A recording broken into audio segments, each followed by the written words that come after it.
international dancer. He's also an activist. He's an incredible book writer. He's a gentleman who was also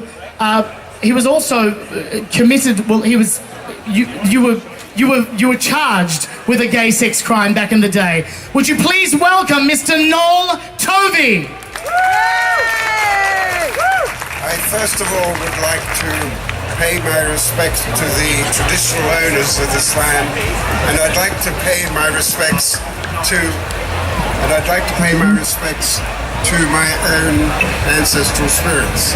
If it hadn't been for their strength, I wouldn't be standing here today.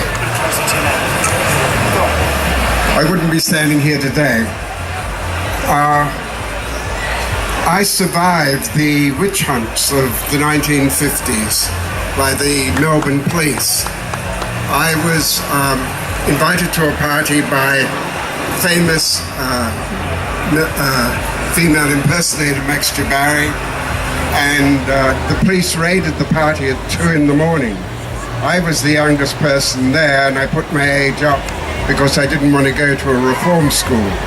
They took me down to South Melbourne Police Station.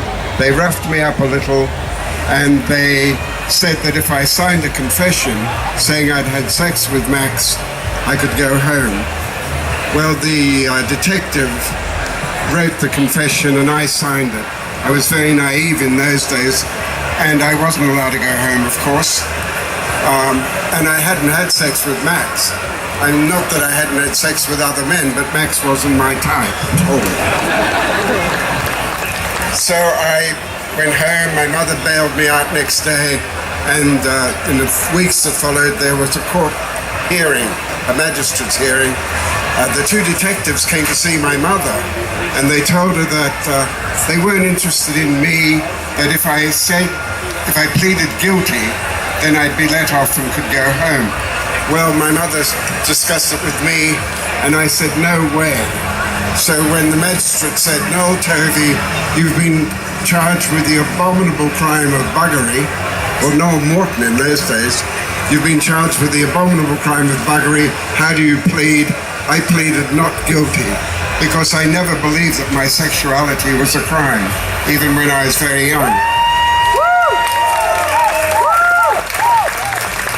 This led to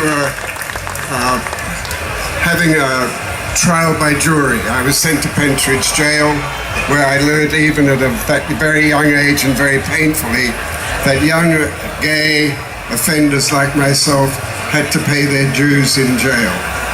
Well, the trial lasted several weeks. On the last day, Max came in drag, drugged out of his brain. He wanted to convince the judge that he was a female impersonator. Well, we were both found guilty of the abominable crime of buggary. And it was in those days the death penalty was still on the statutes.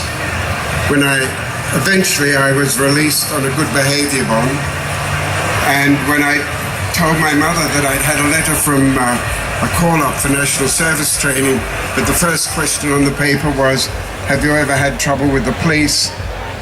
I didn't know what to do, and she said, well, you don't have to use the name that you've been charged under. You're all illegitimate, and your official name is Tovey, which is on your birth certificate.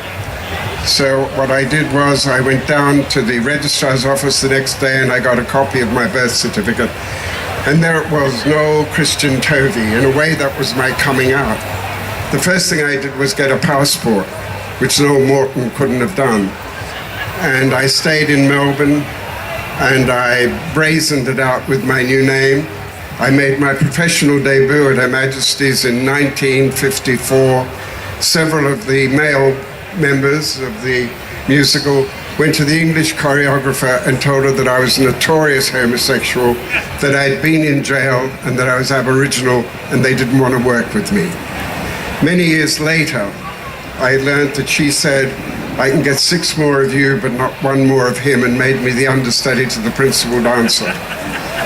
In 1960, I left and I went to England, where I became principal dancer with Sadler's Wells Opera Ballet, and etc., etc. And I've been out since 1950. When I was interviewed recently, I said, well, we were too poor to have a closet. So today I'm really quite emotional because at last, I'm now 80 years old and I'm no longer a criminal in the sight of the law.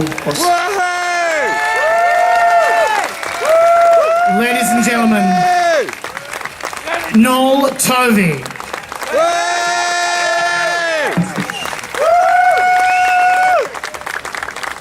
Thank you so much, Noel.